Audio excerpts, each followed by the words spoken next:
Carmilla, by Sheridan Le Fanu. Read by Hushicho. Chapter 9. The Doctor. As Carmilla would not hear of an attendant sleeping in her room, my father arranged that a servant should sleep outside her door, so that she would not attempt to make another such excursion without being arrested at her own door. That night passed quietly. The next morning early, the doctor, whom my father had sent for without telling me a word about it, arrived to see me. Madame accompanied me to the library, and there the grave little doctor, with white hair and spectacles, whom I mentioned before, was waiting to receive me. I told him my story, and as I proceeded he grew graver and graver. We were standing, he and I, in the recess of one of the windows, facing one another. When my statement was over, he leaned with his shoulders against the wall, and with his eyes fixed on me earnestly, with an interest in which was a dash of horror. After a minute's reflection, he asked Madame if he could see my father. He was sent for accordingly, and as he entered smiling, he said, "I dare say, Doctor, you are going to tell me that I am an old fool for having brought you here. I hope I am." But his smile faded into shadow as the doctor, with a very grave face, beckoned him to him. He and the doctor talked for some time in the same recess where I had just conferred with the physician. It seemed an earnest and argumentative conversation. The room was very large, and I and Madame stood together, burning with curiosity at the farther end. Not a word could we hear, however, for they spoke in a very low tone. The deep recess of the window quite concealed the doctor from view, and very nearly my father, whose foot, arm, and shoulder only could we see, and the voices were, I suppose, all the less audible for the sort of closet which the thick wall and window formed. After a time my father's face looked into the room. It was pale, thoughtful, and I fancied agitated. "Laura, dear, come here for a moment. Madame, we shan't trouble you, the doctor says, at present." Accordingly I approached, for the first time a little alarmed, for, although I felt very weak, I did not feel ill, and strength one always fancies is a thing that may be picked up when we please. My father held out his hand to me as I drew near, but he was looking at the doctor, and he said, "It certainly is very odd. I don't understand it quite. Laura, come here, dear. Now attend to Dr. Spielsberg, and recollect yourself. You mentioned a sensation like that of 2 needles piercing the skin, somewhere about your neck, on the night when you experienced your first horrible dream. Is there still any soreness?" "None at all," I answered. "Can you indicate with your finger about the point at which you think this occurred?" "Very little below my throat. Here," I answered. I wore a morning dress which covered the place I pointed to.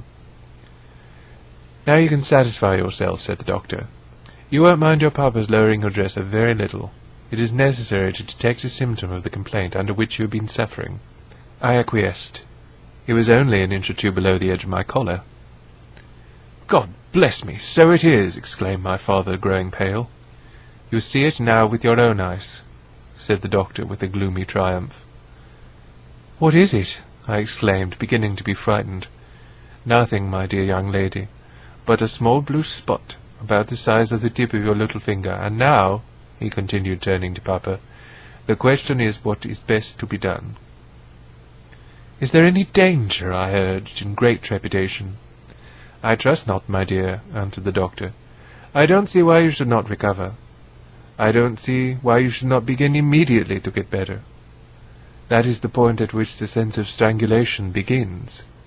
"Yes," I answered.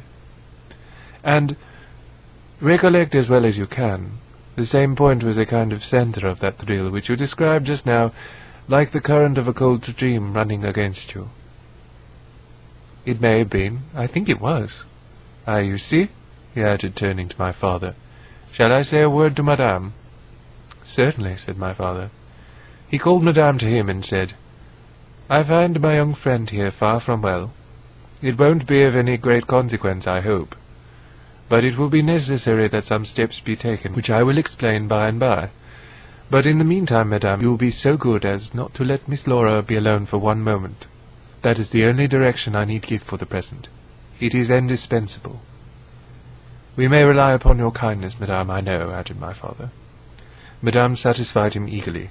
"And you, dear Laura, I know you will observe the doctor's direction. I shall have to ask your opinion upon another patient, whose symptoms slightly resemble those of my daughter that have just been detailed to you, very much milder in degree, but I believe quite of the same sort. She is a young lady, our guest, but, as you say, you will be passing this way again this evening. You can't do better than take your supper here, and you can then see her. She does not come down until the afternoon." "I thank you," said the doctor. "I shall be with you, then, at about 7 this evening."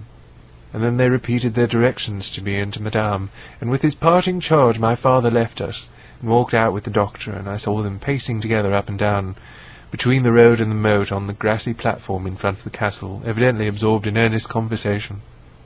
The doctor did not return. I saw him mount his horse there, take his leave, and ride away eastward through the forest. Nearly at the same time I saw the man arrive from Dranfield with the letters, and dismount and hand the bag to my father. In the meantime, Madame and I were both busy, lost in conjecture as to the reasons of the singular and earnest direction which the doctor and my father had concurred in imposing. Madame, as she afterwards told me, was afraid the doctor apprehended a sudden seizure, and that without prompt assistance I might either lose my life in a fit or at least be seriously hurt. The interpretation did not strike me, and I fancied, perhaps luckily for my nerves, that the arrangement was prescribed simply to secure a companion who would prevent my taking too much exercise, or eating unripe fruit, or doing any of the 50 foolish things to which young people are supposed to be prone. About half an hour after my father came in, he had a letter in his hand and said, "This letter had been delayed. It is from General Spielsdorf. He might have been here yesterday. He may not come till tomorrow, or he may be here today." He put the open letter into my hand, but he did not look pleased, as he used when a guest, especially one so much loved as the General, was coming. On the contrary, he looked as if he wished him at the bottom of the Red Sea. There was plainly something on his mind which he did not choose to divulge. "Papa, darling, will you tell me this?" said I, suddenly laying my hand on his arm, and looking, I am sure, imploringly in his face. "Perhaps," he answered, smoothing my hair caressingly over my eyes. "Does the doctor think me very ill?" "No, dear, he thinks if right steps are taken you'll be quite well again, at least on the high road to a complete recovery in a day or two," he answered a little dryly. "I wish our good friend the General had chosen any other time. That is, I wish you had been perfectly well to receive him." "But do tell me, Papa," I insisted. "What does he think is the matter with me?" "Nothing. You must not plague me with questions," he answered, with more irritation than I ever remember him to have displayed before, and seeing that I looked wounded, I suppose, he kissed me and added, "You shall know all about it in a day or two. That is all I know. In the meantime, you're not to trouble your head about it." He turned and left the room, but came back before I had done wondering and puzzling over the oddity of all this. It was merely to say that he was going to Karnstein, and had ordered the carriage to be ready at 12, and that I and Madame should accompany him. He was going to see a priest who lived near the picturesque grounds, upon business, and as Carmilla had never seen them, she should follow, when she came down with Mademoiselle, who would bring materials for what you call a picnic, which might be laid for us in the ruined castle. At 12 o'clock, accordingly, I was ready, and not long after my father, Madame, and I set out upon our projected drive. Passing the drawbridge, we turned to the right, and followed the road over the steep Gothic bridge westward, to reach the deserted village and ruined castle of Karnstein. No sylvan drive can be fancied prettier. The ground breaks into gentle hills and hollows, all clothed with beautiful wood, totally destitute of the comparative formality which artificial planting and early culture and pruning impart.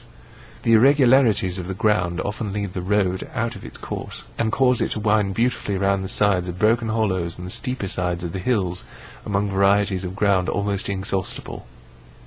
Turning one of these points, we suddenly encountered our old friend, the General, riding towards us, attended by a mounted servant. His portmanteaus were following in a hired wagon, such as we term a cart. The General dismounted as we pulled up, and after the usual greetings was easily persuaded to accept the vacant seat in the carriage, and send his horse on with his servant to the Schloss.